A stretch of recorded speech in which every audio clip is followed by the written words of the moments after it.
Court के आगे किसी कस्टडी के लिए आती है तो पीएमएलए कानून ऐसा है, उसमें कस्टडी मिल जाती है, लेकिन कोर्ट के सवालों का जवाब नहीं था। दिनेश अरोड़ा और अमित अरोड़ा के स्टेटमेंट्स को जो इन्होंने आधार बनाया, ये दिनेश अरोड़ा, जो हमारे संजय सिंह जी ने भी कहा कोर्ट के अंदर, यही दिनेश अरोड़ा और यही अमित अरोड़ा ने कई बार स्टेटमेंट्स दिए हैं।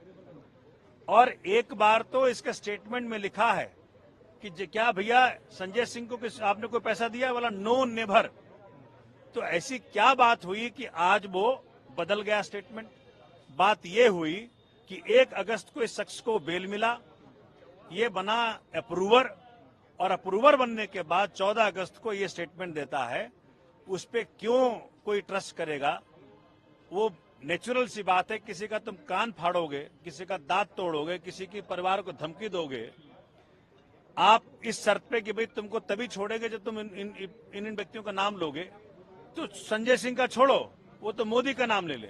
सर, ईडी ने कुल कितने करोड़ रुपए लेन देन का आरोप लगाया है? कहा है कि 2 बार में 1-1 करोड़ रुपए हुए, फिर 1 करोड़ रुपए बाद में किसी के। ये तो ईडी से पूछो भैया जी, ये तो जीरो।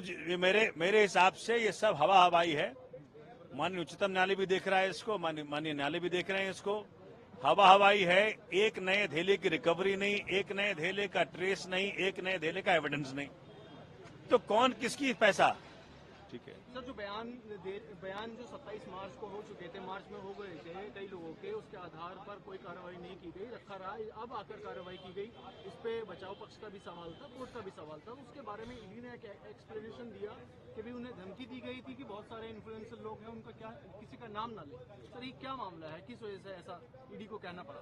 आपको लग रहा है कि इस देश में इन्फ्लुएंसर संजय सिंह और सोमनाथ भारती हो सकते हैं? इस देश में इन्फ्लुएंसर वो होगा जिसके हाथ में आज ईडी है, सीबीआई है, वो इन्फ्लुएंसर हैं। वो पावर लगा रहे हैं, जोर लगा रहे हैं कि तू इनका नाम ले, तू इनका नाम ले, तू इनका नाम ले। तो ईडी के सारे आर्गुमेंट्स ध्वस्त हैं। 5 दिन वेट करो, सब काम हो जाएगा।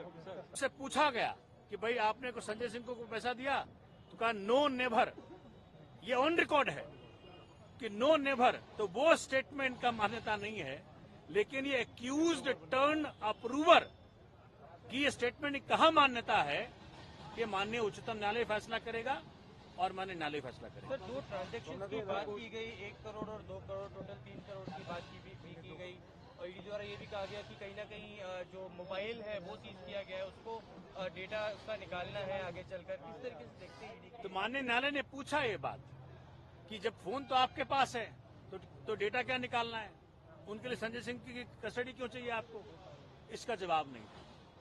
तो ये सभी बातें ऑन रिकॉर्ड हैं और वो कह रहे हैं कि भाई हमने सीडीआर लिया है। और मैं आपको बता दूं, सीडीआर एक मोबाइल टावर का होता है। उस मोबाइल टावर के इर्द गिर्द ही वो व्यक्ति होगा। तो संजय सिंह के घर के बगल में मनोज ये तिवारी का भी घर है, तो क्या तिवारी से मिलने गया था वो आदमी? तो ये तो सीबीआई बताएगी, ईडी बताएगी। तो आज ईडी के पास किसी भी सवाल का जवाब नहीं था। आज ये बहुत दुखद है कि उस शख्स को ये प्रताड़ित करने का प्रयत्न कर रहे हैं, जो कि इस देश के अंदर कमजोर की आवाज, देश के जन जन की आवाज पार्लियामेंट में उठाया और मोदी जी को मजबूर किया कई बार। पहले सदन से निकाला और आज जेल भेजा, लेकिन सच जल्दी बाहर आएगा, ये आपको मैं वचन दे रहा हूं। आपकी तरफ से आगे क्या कोर्स ऑफ एक्शन होगा? क्या आपका कोर्ट जाना है अभी या क्या कानूनी तरीके से? अरे भाई, ये पहले प्रूफ तो कर लें। इनके पास कोई सबूत नहीं है, धेलेवर का सबूत नहीं है, 1 पैसे का ट्रेल नहीं है। ये सब हवा हवाई है पूरा केस। ये इसीलिए किया जा रहा है क्योंकि एक व्यक्ति है इस देश के अंदर जिससे माननीय मोदी जी को डर लगता है, उसका नाम अरविंद केजरीवाल।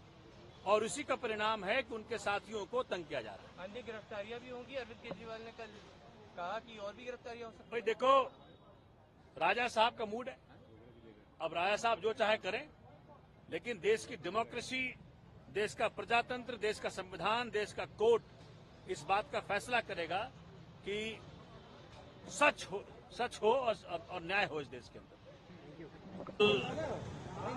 कानून को ताक पर रख करके कार्रवाई की गई। आज ये कोर्ट में बताया गया कि ड्यू प्रोसेस ऑफ लॉ को फॉलो नहीं, उन्होंने फॉलो नहीं किया। ना कोई नोटिस भेजा, ना कोई समन भेजा। एक बैग जाकर के किसी के घर में आप उसको अरेस्ट कर लेते हो। इस बात को आज कोर्ट में रखा गया और कोर्ट ने इसका संज्ञान भी लिया। बहुत दुर्भाग्य है कि इस प्रकार की हरकतें मोदी सरकार अपने राजनीतिक प्रतिद्वंदियों के खिलाफ ले रही है। हताशा की स्थिति है, निराशा की स्थिति है। ये दिनेश अरोड़ा का स्टेटमेंट कई बार हो चुका। एक भी बार, इनफैक्ट ये ऑन रिकॉर्ड है, आज संजय जी ने कोर्ट के अंदर भी ये बात कही कि कभी भी उनका नाम नहीं आया। और 1 अगस्त को जब उसको बेल मिल जाता है तो 14 अगस्त को वो नाम लेता है। जब वो अप्रूवर बन जाता है तो नाम लेता है। तो पहला जो को एक्यूज्ड है आपका, उसके स्टेटमेंट की कितनी महत्ता है ये माननीय उच्चतम न्यायालय भी देख रहा है और माननीय न्यायालय ने भी आज देखा। ये वो शख्स है संजय सिंह जिसने की आंख में आंख डाल करके मोदी जी के बात की। मणिपुर पे जब सवाल पूछा तो संजय सिंह ने पूछा। दिल्ली की जनता के हक को जब मारा गया तो संजय सिंह ने सवाल पूछा।